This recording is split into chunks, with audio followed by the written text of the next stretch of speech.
Alright, welcome everybody. My name's David Kopshever. I'm a ranger at Katmai National Park. We're broadcasting to you live from Brooks Falls in Brooks Camp, Katmai National Park, located at the base of the Alaskan Peninsula. Katmai is about 4 million acres large, and Brooks Camp is one of the kind of main attractions for Katmai, one of the most popular places for visitors to come and see wild brown bears. The Brooks Falls area is about one of the highest densities of brown bears in the world, and you're viewing this all via the bear cams brought to you by explore.org. We're partnered with Explore,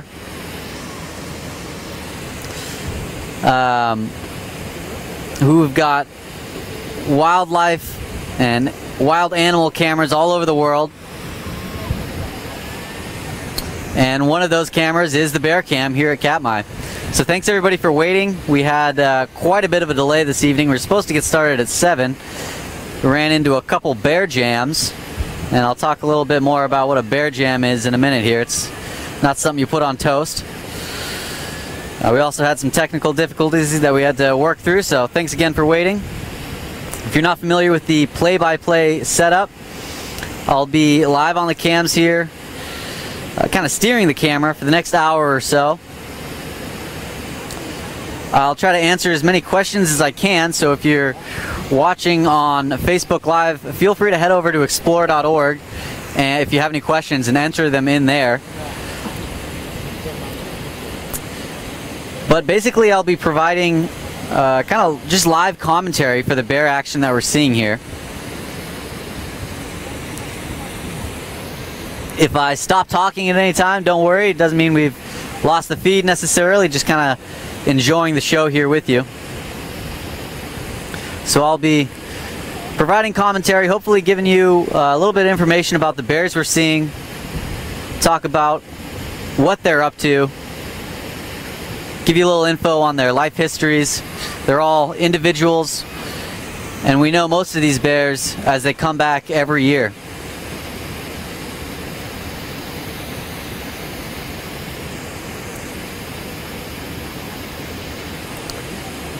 And the reason they come back every year is Brooks Falls is just a really uniquely good fishing location. It's not because we have more salmon than anywhere else.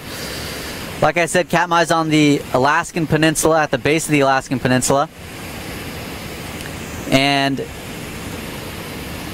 to the west of the park, Bristol Bay is one of the largest sockeye salmon fisheries in the world. In fact, the largest sockeye salmon fishery in the world. Anywhere from 20 to 60 million salmon will swim through Bristol Bay every year. And those are all wild salmon. And anywhere from 750,000 to 3 million of those salmon will swim up the Neck River, which then runs into Neck Lake, which is then in turn connected to the Brooks River for the season. Generally lasts for the month of July, and in August we do get another smaller run of silver salmon, but for the most part in August we tend to see bears move away from the Brooks River.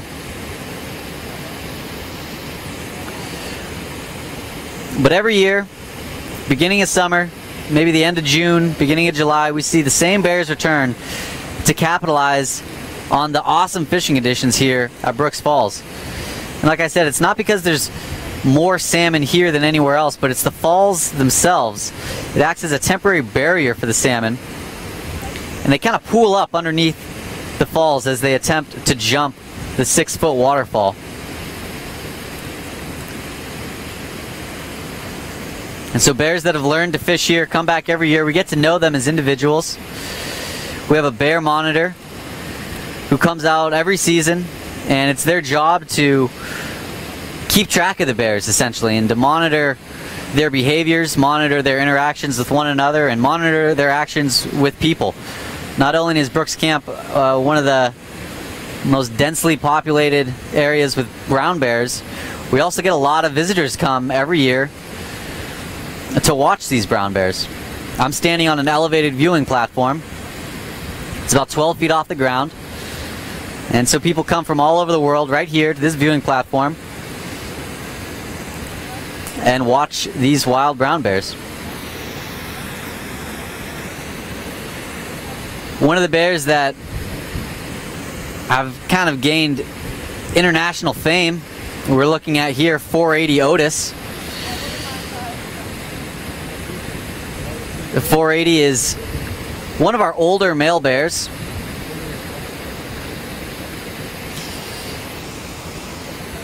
Right now he's fishing in the jacuzzi, as we call it, this whitewater area beneath the falls. It's one of the most productive areas to fish at the Brooks Falls.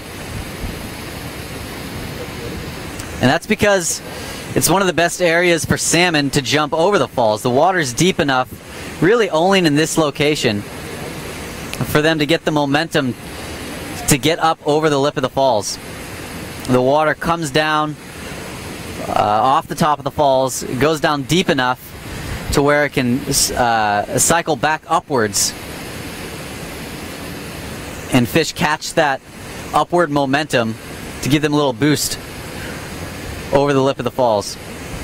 And so some bears have figured that out, and they figured out that there's more fish here, and so they'll sit and wait for a salmon to be pushed up into their chest or pushed up into their forearms,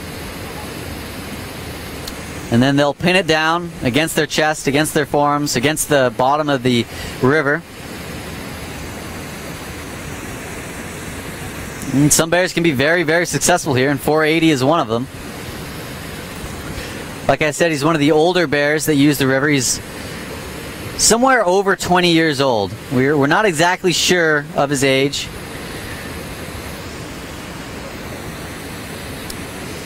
He was first identified as a older subadult. And now we've got another bear showing up at the falls, another bear that we've seen quite a bit of this year, and that's a 32 chunk. The 32 is a very, very large and becoming a very dominant bear. And as you can see here, as he approaches the falls, as he approaches kind of towards the jacuzzi area, 480 is looking a little bit nervous, paying close attention to what 32 chunk does. That's because 32 is a much more dominant bear than 480. Bears here have set up a sort of a social hierarchy at the falls. Some locations here are better for fishing than others. And so the most dominant bears really get to choose whatever fishing location they want. And you can see some of these other bears here really taking notice rather of the 32 chunk as he approaches the area. We see this kind of physical communication.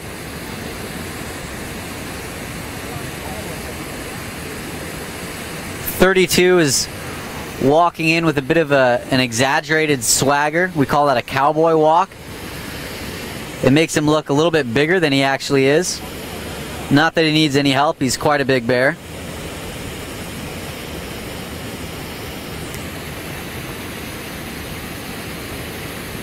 And I wouldn't be surprised to see, looks like a 7.55 scaredy bear in front of him.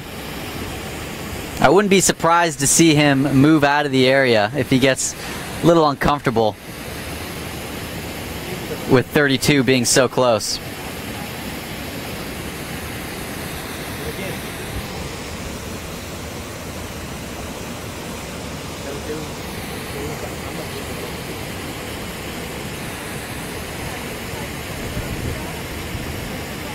And so that social hierarchy that's there, you know, that's kind of evolved so that bears don't injure one another constantly. If they were to get into a fight every single time they needed to compete over a fishing location or over a female or over anything else, the bears wouldn't last very long.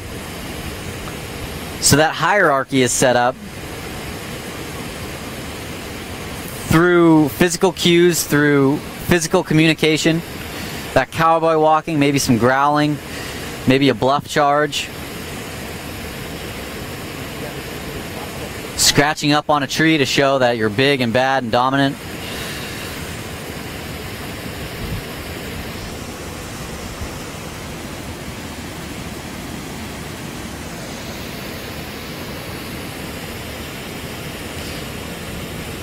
And I mentioned a moment ago that 32 has become one of the more dominant bears at Brooks Falls.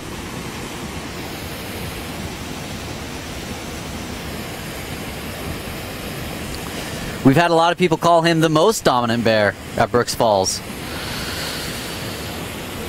Personally, I think it's still a little bit early to tell. And we haven't seen him always interact as the most dominant bears. Just earlier today, 32 and 755, the scaredy bear right in front of him here, had a bit of an interesting interaction. 32 actually was begging for salmon from the bottom of the falls. 755 was on the top of the falls eating a salmon. And bears sometimes do that, but it's generally not the most dominant bear who engages in begging.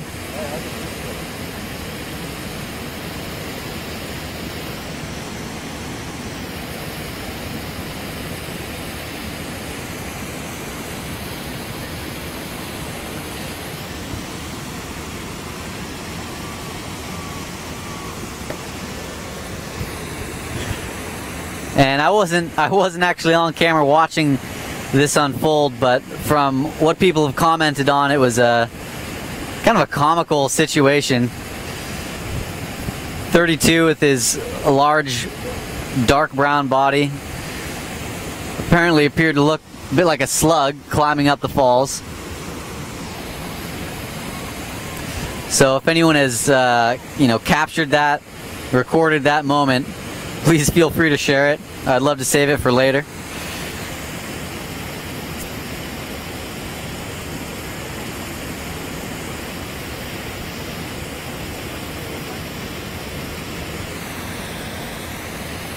Mentioned a little earlier in the broadcast that I ran into a bear jam on our way here. So again, thanks everybody for waiting on that. With the amount of bears in the Brooks Camp area and with the amount of people in the Brooks Camp area, there's certain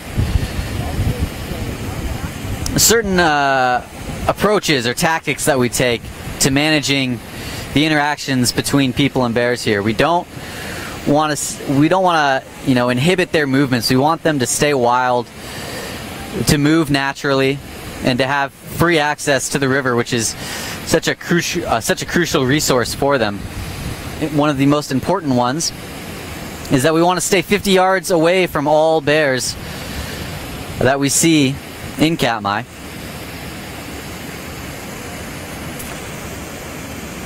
And as it so happens, most people land on the other side of the river where our visitor center and our lodge is located, and they have to cross over a floating bridge to get to the viewing platforms.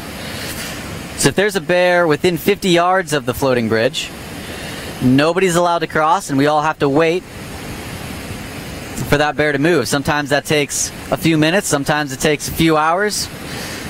The record long bridge closure for this season so far has been 6 hours.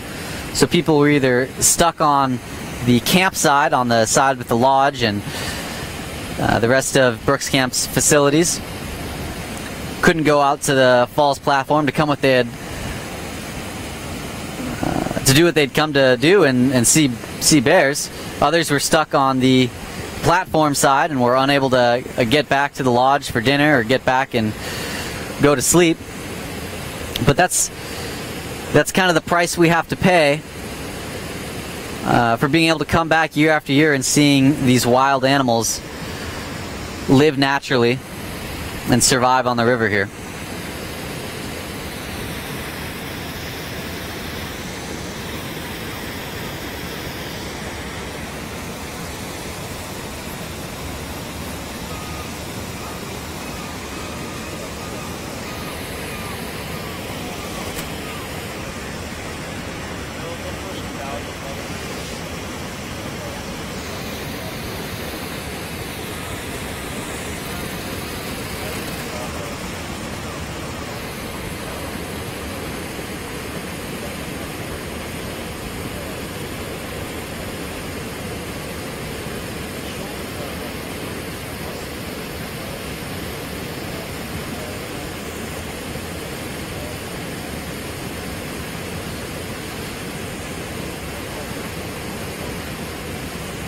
So again, we've got 32 chunk here on screen. Mentioned he was begging for fish earlier today, but throughout the month of July we've seen him be pretty dominant. We've seen him chase a lot of bears away from the falls. We've seen him steal fish from other bears. We've seen him interact with one of the bears that was previously known as the most dominant bear at the falls, 856. We've seen 32 push 856 out of the falls area.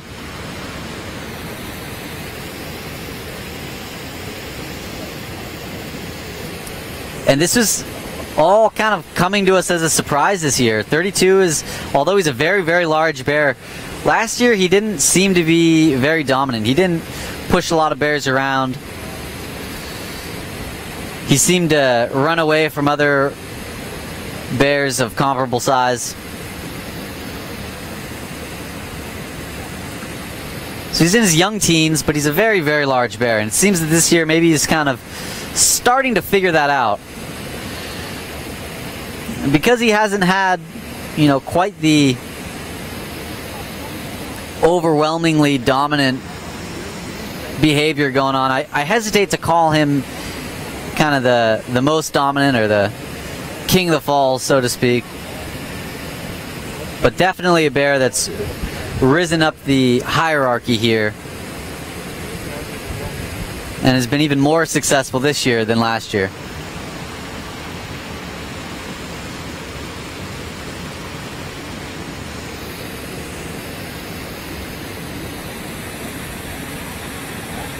And I'm pretty surprised to see him fishing so close to 755 and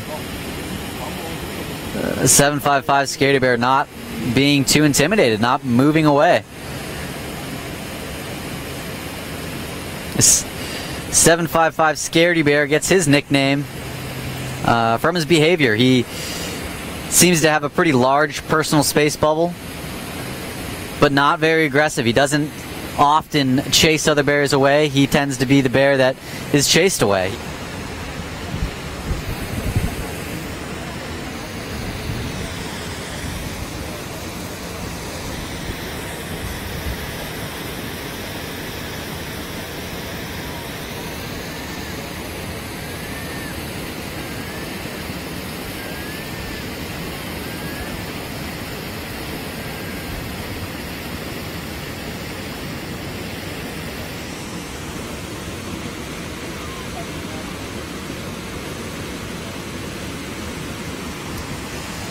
So like I mentioned before, if you've got any questions during the play-by-play, please feel free to enter them into the chat underneath the video feed on explore.org.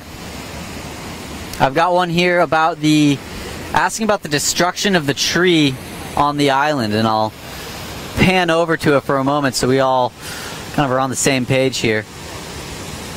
The question was, you know, did we see who destroyed it?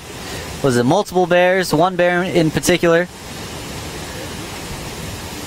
I have seen a few bears do some damage to the tree.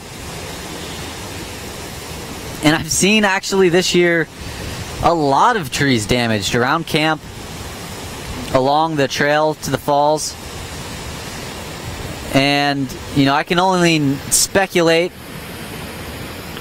as to why we would see more tree rubbing, more damaged trees around camp.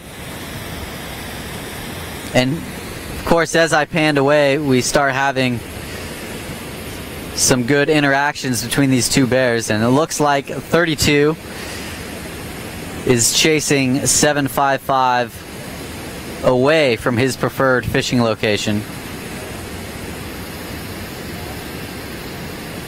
Though 755 as a large bear himself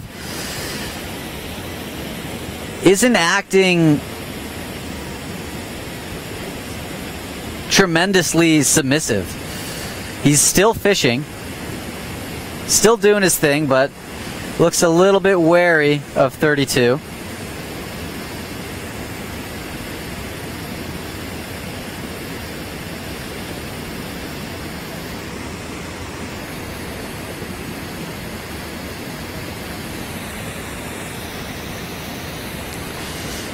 But as I was starting to say with the tree damage, I can only speculate, but one of my guesses might be that, you know, we simply have more bears using the river this year than we did last year. We've also got more subadults. We've got about 15 subadults using the river that we know of. We'll try to get a final count by the end of the season. But subadult bears are very playful. They're playful with each other, and they're playful with their surroundings as well.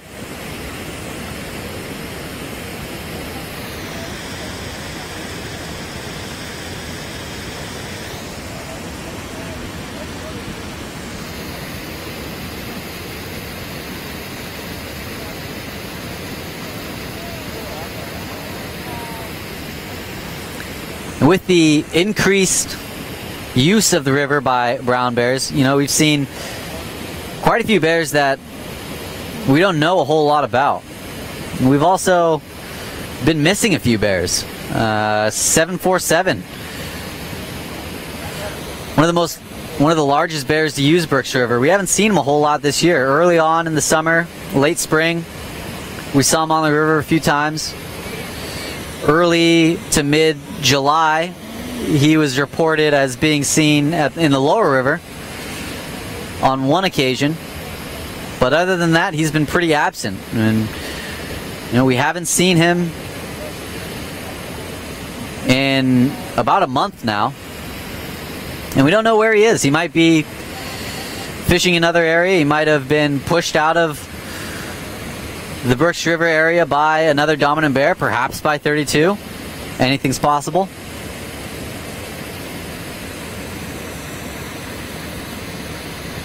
He may be healing from an injury. He was last seen with an injured leg,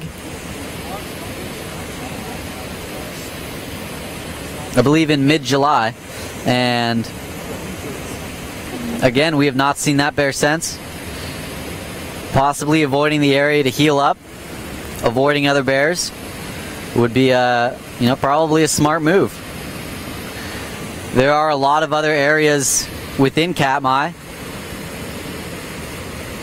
that can be very productive fishing locations.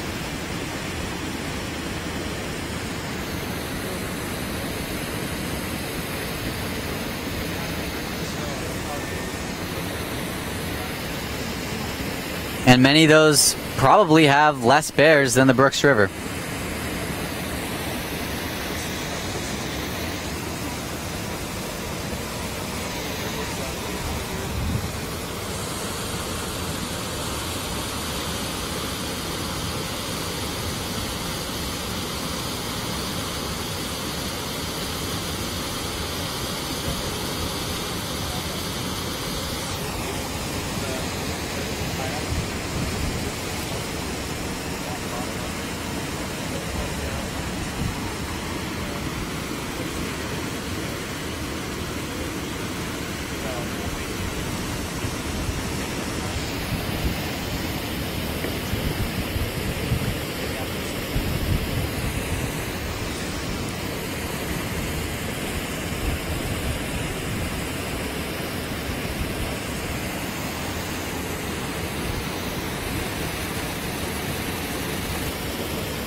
So I'm getting close to the halfway mark of our play-by-play tonight. So just in case anyone's tuning in late, my name's Dave. I'm a park ranger, Katmai National Park and Preserve. We're here in Brooks Camp at Brooks Falls. Started a bit late this evening. We had some bear jams. So thanks everybody for waiting. Thanks everybody for joining me. I mentioned that we had a bear jam down by the bridge. That was being closed by 171 and 708. Those are two sows with cubs. Both have two cubs. 171 has some very small yearling cubs that are helpful in identifying her, while 708 has two 2.5-year-old cubs, very large, also helpful in identifying her. Once we crossed the bridge earlier this evening, we continued on towards the Brooks Falls area, and we ran into yet another family group, 854 Divot, on the Falls Trail. And that's a pretty common occurrence here in Brooks Camp, is to run into bears on the trails. The best thing to do in that situation is just to stop and back up, give it some space. In this case, 854 and her cubs were playing on the trail, so I backed up to an area where I was 50 yards away. I could still make them out through the trees, just able to kind of monitor their activity and let them do their thing, and eventually they moved away. So myself and a group of people continued on along the trail. Probably about 5 or 10 minutes later, we again ran into 854, who had stopped along the trail once again. So once again, we stopped, backed up, gave them some space, and eventually we were able to move on. When we did arrive to the falls, we saw them here walking under the elevated walkway, and they really weren't interested in us when they saw us on the trail. They just wanted to get to the falls just like us. Bears often use the trails here as they are the path of least resistance.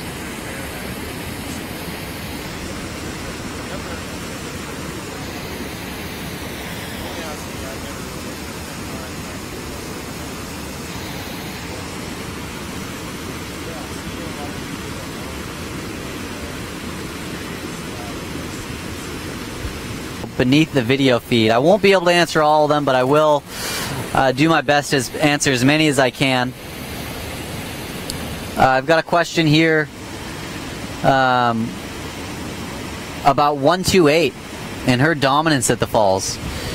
128 is a young adult female with 3 cubs. It's her first litter.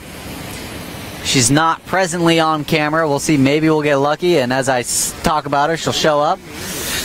But 128, yeah, she's been an extremely aggressive mother bear. She's fought off, seems like, just about every other bear at the falls.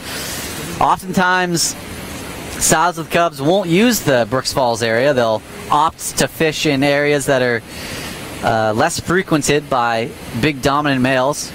Not so much the case with 128. As well as a few other sows with cubs this year. And we talk about the hierarchy here at the falls. We talk about certain bears being higher in the hierarchy and other bears being lower. And that's generally based on size.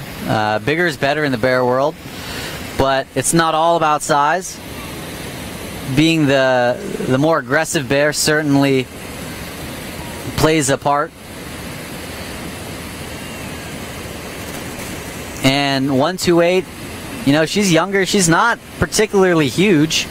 She's certainly not a small sow, but it's her aggression and her just fierceness and willingness to get physical with other bears that are bigger than her that have really led to pretty much every other bear. When she shows up, they give her space. They don't approach her. They don't try to push her away from the falls area. And so her aggression and her dominance has really given her the upper hand. It's given her access to this very productive fishing area at the falls. And, the bear hierarchy changes every year. We've seen that with 32. We've seen that with 128. It'll be interesting to see what 128's behavior is when she emancipates her cubs. In previous years, when she did not have cubs, she was very kind of submissive. Not a bear that would have approached any other large males to be aggressive. Really kind of went under the radar for a lot of folks. And so it'll be interesting to see if she emancipates her cubs next year. Sows do generally emancipate their young at 2.5 years. Sometimes they keep them for one additional year, but that's not necessarily the norm. And that process of emancipation is triggered by the mother bear going into estrus, biologically becoming ready to mate again. And it's the event itself of emancipation is not frequently observed, really very seldomly observed. But from the few times that humans have had the opportunity to see it unfold, now it seems to be a variety of ways that that can play out. Oftentimes it is a kind of violent, traumatic event where the mother bear physically, kind of attacks the cubs and drives them away. Other times it may be that a male bear approaches, drives the cubs away, and they become separated from their mother for long enough that they never reunite. It's also possible that cubs could wander off on their own and decide, they're ready to be independent. We had a live chat earlier this season at the end of July about subadults, which touched on emancipation. You can find that on the Explore Bears YouTube channel, the Katmai blog, the Katmai terrain blog. There's a recent article up there about subadults that also touches on emancipation. So if you'd like to read more about emancipation and about subadults, please feel free to visit the Katmai terrain blog.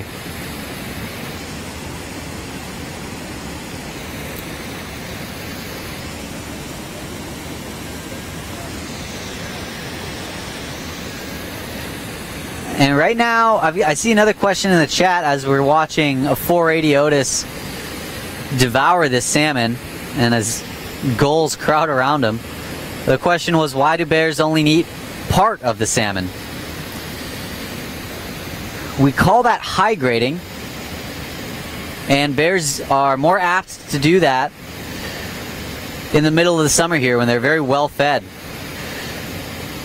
Bears will often, when they high grade, eat just the skin, or just the brain, or just the eggs, a combination of the three, of a salmon carcass.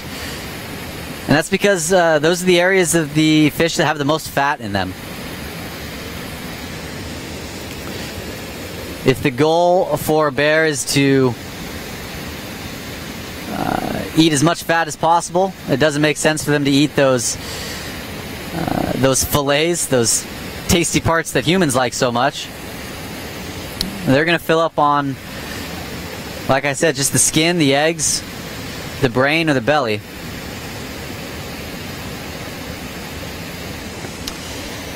And we are only seeing, we're seeing a good number of bears here at the falls. We've got 3 here up at the top. One that just arrived down just a little bit below the falls here.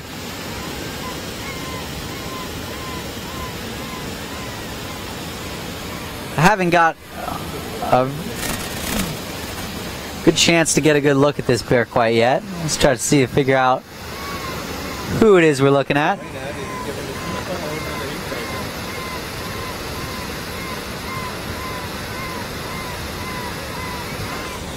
I'll have to come back to that one before I make any guesses on who it is. If you have any guesses in the chat as you're watching, feel free to enter in the chat box who you think it is.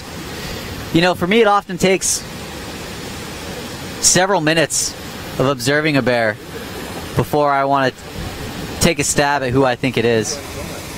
We've also got a 151 who's been hanging around the area, was fishing down in the riffles a moment ago, was fishing at the falls earlier in the chat.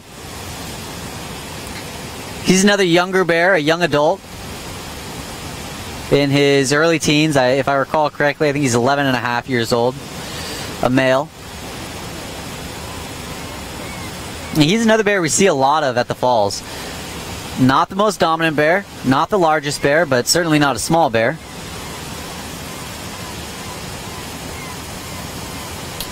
151 is very adaptable. He kind of gets pushed around quite a bit by other more dominant bears, but he kind of molds his behavior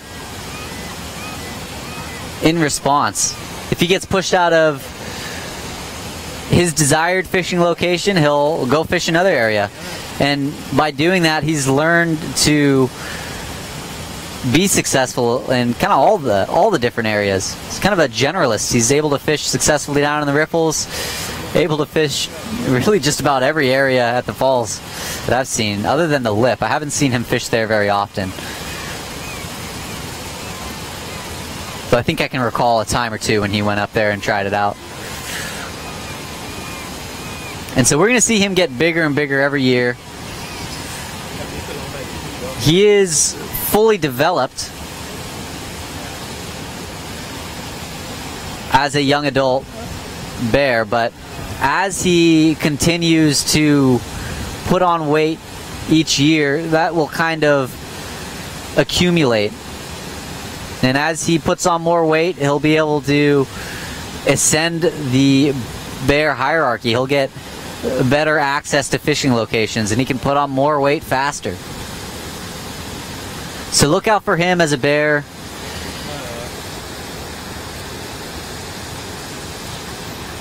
I'm going to focus in on this yet to be identified bear.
Apologize for any shaking of the camera as I try to get a better look at this bear.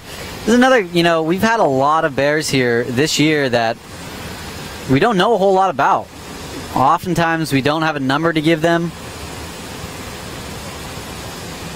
There's been some confusion as to which bear is which at times. And in a year where we're seeing more bears than the previous year use the river, I think that's pretty normal. It's a pretty, I think, natural effect of seeing more bears on the river, which of course we all love.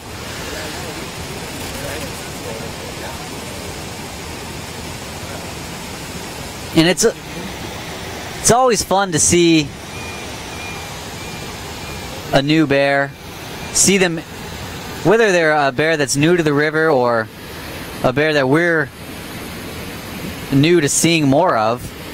It's always fun to see them interact with other bears, kind of pick up on their unique behaviors, pick out some characteristics that we can identify them by. And even if we don't have a number for them, we can always say that, oh, they're the bear with, poofy ears, or the bear with the scar on his eye, or, some other physical characteristic.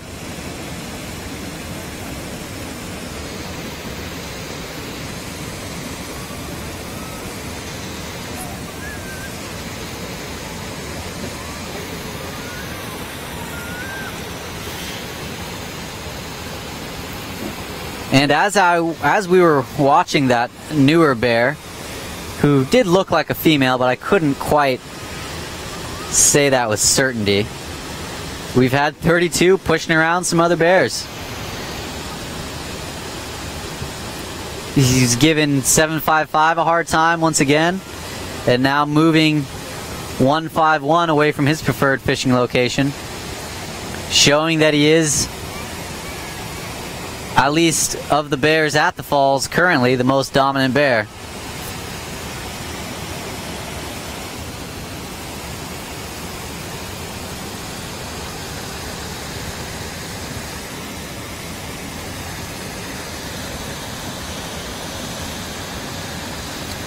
But like I said, 151, he's going to adapt. He's not going to be deterred.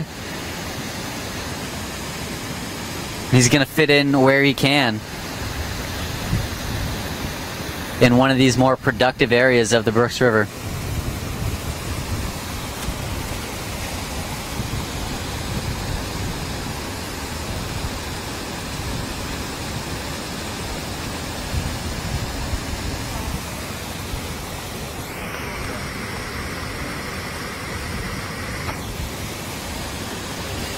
It looked like in the chat there were some folks taking some guesses as to who this newer bear might be. Perhaps 273, perhaps 477. 477 is a bear we've seen this year that we didn't see a whole lot of last year. Not a number I'll rule out quite yet.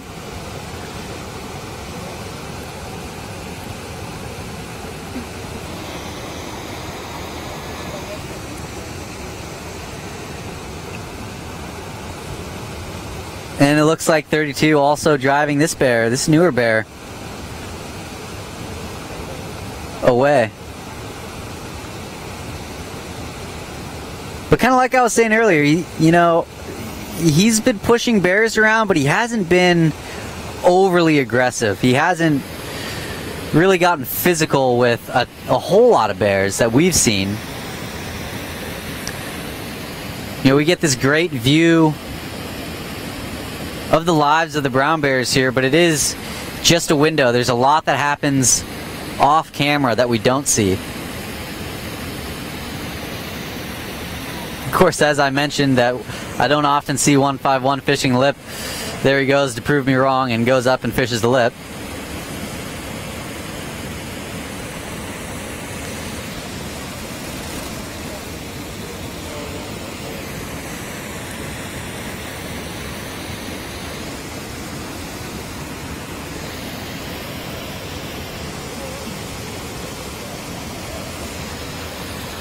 And we're getting another great example of the cowboy walk from the 32 chunk.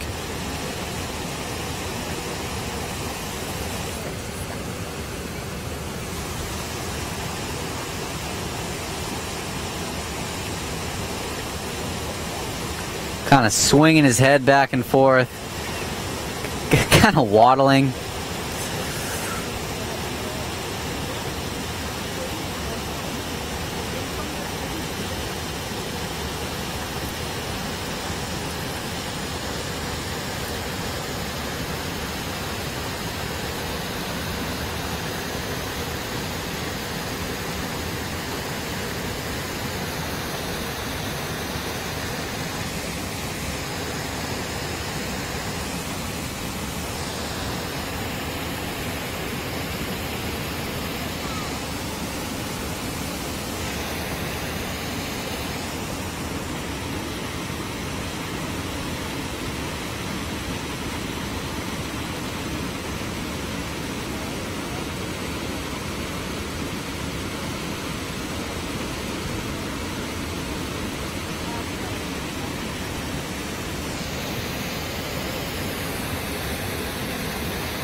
So we're seeing 32 eat a salmon in the jacuzzi, and this brings up kind of an example of how bears all eat their salmon differently, it seems. Some of them will sit up like that and eat it kind of like a burrito, which is always fun to watch. Some of them will take it down to that island, take it to the bank of the river, and eat it there. Others will pin it up against their forearm as a means of holding on to it.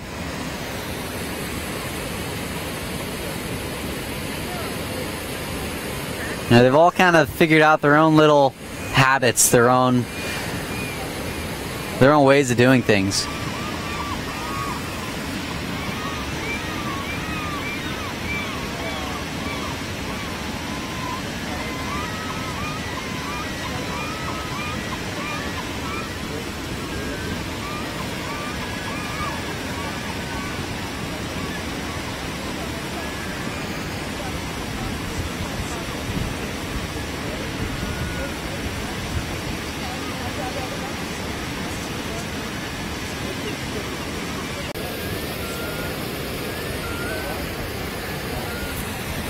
Looks like 151 and 480 are having a little disagreement over space, over the prime real estate over there, as they often do.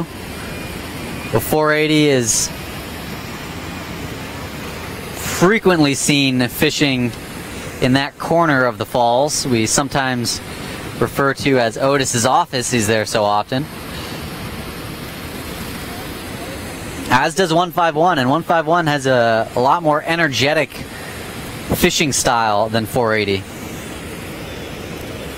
151 often bounces around, pouncing on salmon.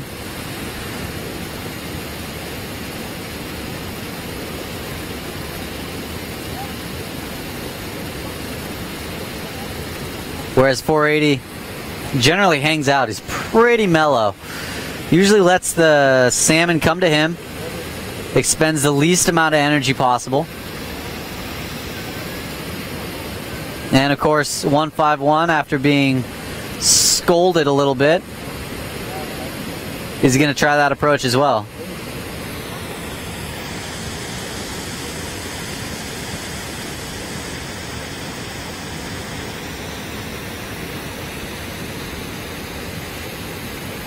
And I am not sure what 755 is doing there. It looks like he's scratching his butt up against the rock.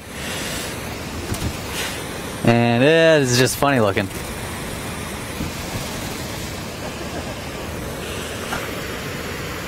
Sometimes you just gotta scratch the itch.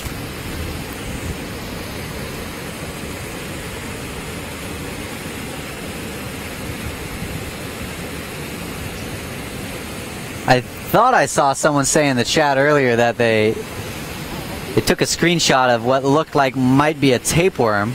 I don't know if that was on the 755 on his rear end or not. But bears do often get tapeworms eating raw sockeye salmon. And sometimes we can see them trailing out of their rear ends.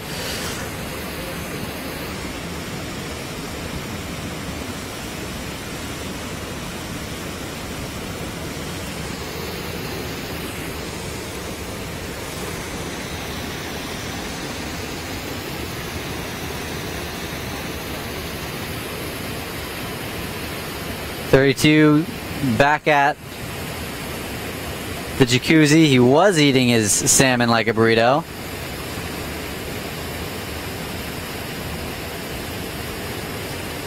Might have been having a hard time holding on to it.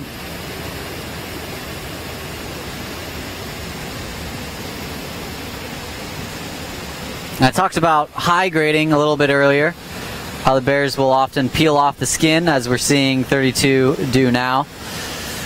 Now, that doesn't mean that the rest of the meat is going to waste. All these gulls that are hanging around get very well fed.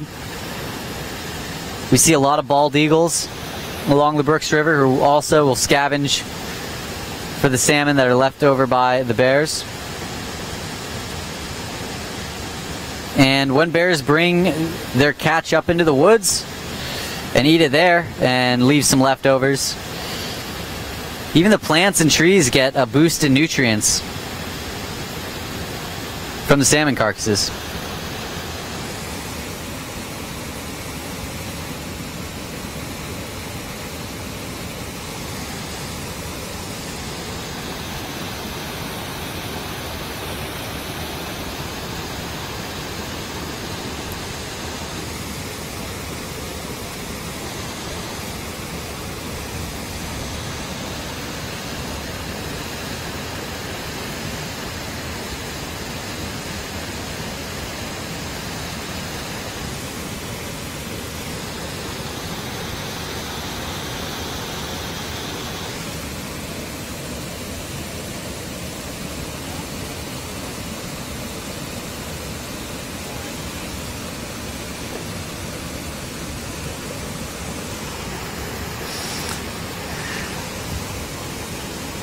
I'd like to thank you all again for hanging out with me tonight.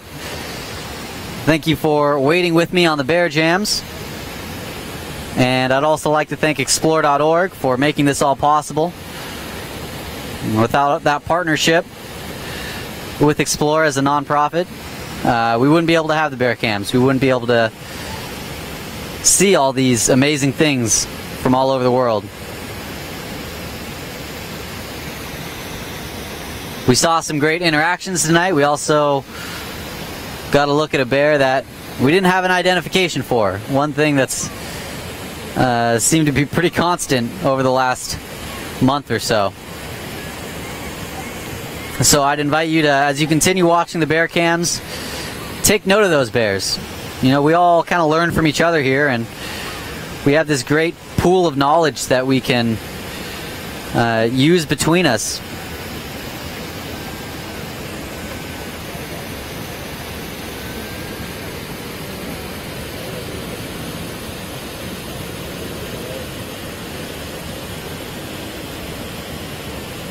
More interaction between 151 and 480.